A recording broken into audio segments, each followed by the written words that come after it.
नमस्कार सर. नमस्कार. हाय ग. Hi Sai. Control Chinmay control. I know she is beautiful and hot, but remember, love is a sweet poison. Do not drink it.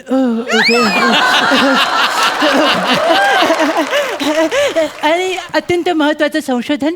आजपासून हजारो वर्षानंतर जेव्हा पुन्हा उत्खनन होईल तेव्हा आजच्या काळातील पत्रकारिता ही सगळ्यात शेवटी सापडेल, कारण एवढ्या खालच्या थराला तेच जाऊ शकतात. पण मी पत्रकार म्हणून वेगळा आहे. माझ्या जिभेचा मणका अजून ताट आहे. आजची मुलाखत मी प्रभाकर मोरेंची घेतोय. याच्यावरनं तुम्हाला कळलं असेल की मी TRPचा अजिबात विचार करत नाही. चला तर मग प्रोफेशनल फालतूगिरीला सुरुवात करूया. पारस म्हणायला पहिलूच पडतो आज. कोकणी माणसाचं घर आहे, मनासारखंच मोकळं असणार. सर, ओ सर, सर. Good morning.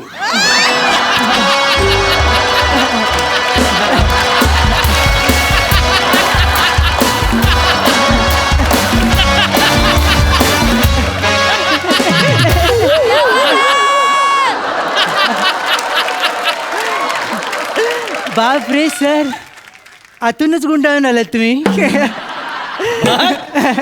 कोकणचा कॅलिफोर्निया झाल्यासारखं वाटतंय का नाही? वाटतंय सर.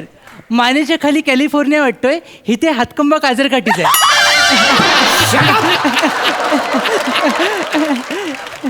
हम है, हा. बाकी सब पाणी कम है. काय समजले? अरे एवढे चांगले कपडे घातले, बरोबर आहे. हे राजबिंड रूप आहे, डोळ्यात नजाकत आहे. एवढं सगळं मी बोलणारच ना. बरोबर बरोबर सर, बरोबर सर. आणि काय आहे, ह्या पायपात सगळे लोक ना तंबाखू जालतात. हा. मी काय जाणणार आहे माहितीये तुला? स्वतःची लाज. माझ्याच घरात येऊन तू माझी लाज काढतोस. सर सर सर कोण आहेस कोण तू? सर सर सर सर सर बसलात तुम्ही? बसलो, काय करणार? Sir extremely sorry. कसं आहे, मी भावनेच्या भरात सांगायचं राहूनच गेले सर. माझं नाव चिन्मय सौमित्र काशीकर, म्हणजे ची सौ का.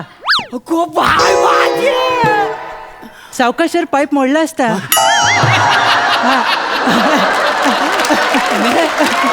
मला मला मला लय आनंद झालेला आहे. हो सर. त्याच्यात तू म्हणजे मुलाखत घेणार आहेस.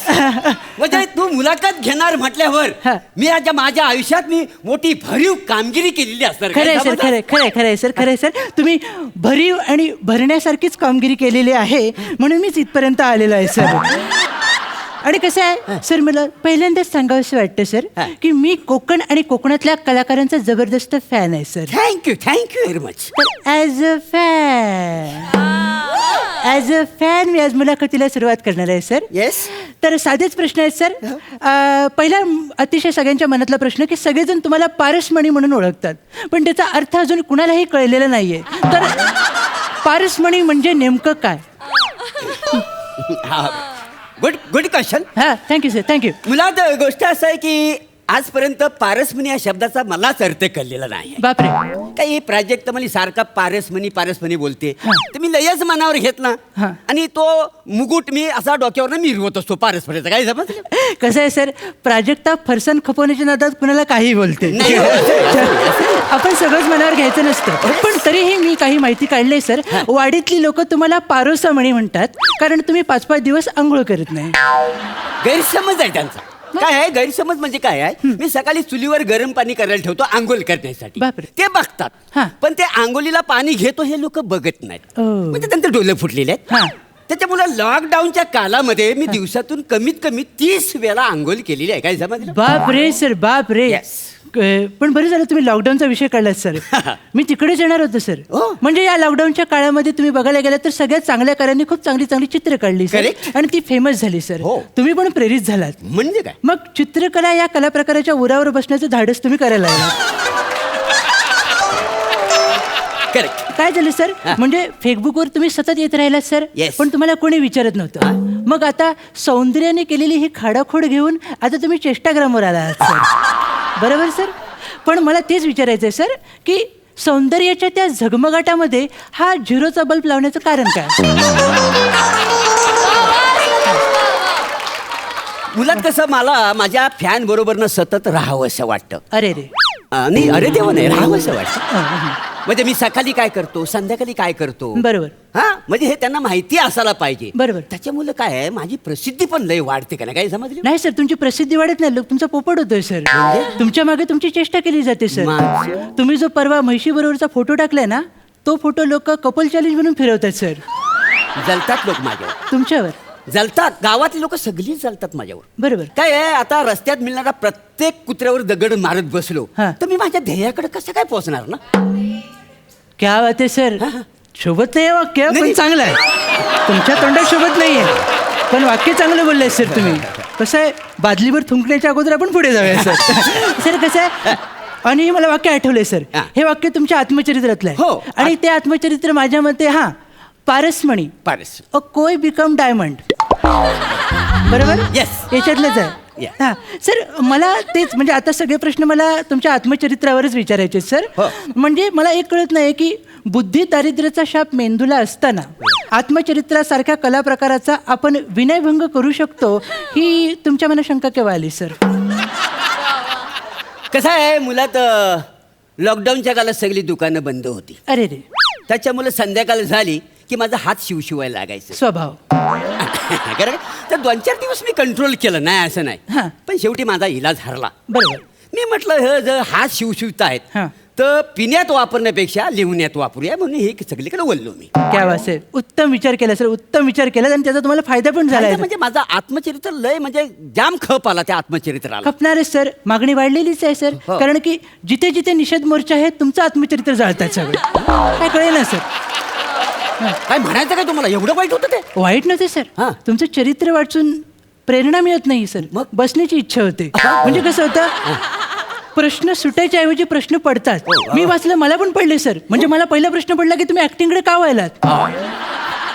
ऍक्टिंगकडे का वळलो? काय, मी लहानपणी नमनात काम करायचो. बरोबर सर. तर मला रंगभूमी खुणावं लागली. तुम्हाला? कारण ती काय, ही जी रंगभूमीची जी पोकळी निर्माण झालेली आहे, त्या रंगभूमीला माझ्यासारखा उमद्या नटाची गरज होती. मग मी काय झालं, मला रंगभूमी साध घालते असं मला सतत स्वप्नात दिसायला लागलं. काय समजलं सर? माझ्या माहितीप्रमाणे तुम्ही पूर्ण घराण्याची इज्जत मातीत मिसळत होतात, म्हणून वडिलांनी तुम्हाला लाथ घातली. वडिलांनी घातलेली लाथ तुम्ही रंगभूमीने घातलेली साध अशी थाप मारली सर याच्यामध्ये. नाही, पण माझ्या वडिलांना त्यांची चूक नंतर कळली. हो सर, चूक कळली की नुसता लाथ घालून फायदा नाही, याचा जीव घेतला पाहिजे. म्हणून ते कोयता घेऊन मागे लागले सर, आणि तुम्ही जीवाला घाबरून डायरेक्ट मुंबई गाठली. हो, पण मुंबईला गेला तुम्ही शांत बसलो नाही. काय समजलं? स्वभाव. म्हणजे व्यावसायिक रंगभूमीवर जवळजवळ मी 300 व्यावसायिक नाटकं केली. किती सर? 300. जीभ बाहेर काढा, ह्याला हाड असावं. खरंय खरंय. पण त्याच्यानंतर मग रंगभूमीवर नाटकात काम केल्यानंतर मला चित्रपट सृष्टी मला खुणवायला लागली. बापरे. कारण ती फार लयास गेली होती. हा, मग जवळजवळ मी 100 चित्रपट केले. काय समजलं? हो सर, 100 चित्रपट ते माझी लिस्टच आहे सर. कसले म्हणजे एज्युकेशनलच होते सगळे सर. गरम जेवण, चल रातकिडा दाखवतो, हे असे चित्रपट केलेत सर. म्हणजे एक तर असा किस्सा आहे सर की तुम्ही सावर्ड्याच्या स्टेशनला गेलात, म्हणजे तुमच्या घरी रेल्वे स्टेशन उतरलात बॅग घेऊन, आणि तुमच्या वडिलांना एक तुमच्याच चित्रपटाचं पोस्टर वाचताना बघितलं. चित्रपटाचं पोस्टर होतं, पीठ माझं चक्की तुझी. वाचून परत गेलात सर. असे चित्रपट करायचेच का की परत जावं लागेल? कसं आहे मित्रा, कधी कधी हे असली कामं आहेत ना, ती पैशासाठी करावी लागतात. किती झाली तरी पैसा महत्वाचा आहे ना, टॅलेंट नंतर. खरं. म्हणजे हा अनुभव असतो सर. ठीक आहे, आपण चित्रपटांकडनं जरा स्किटकडे वळूया सर. तुम्ही भूताचे किस्से खूप चांगले सांगता, पण तुमची भूताची स्किट पडतात असं का?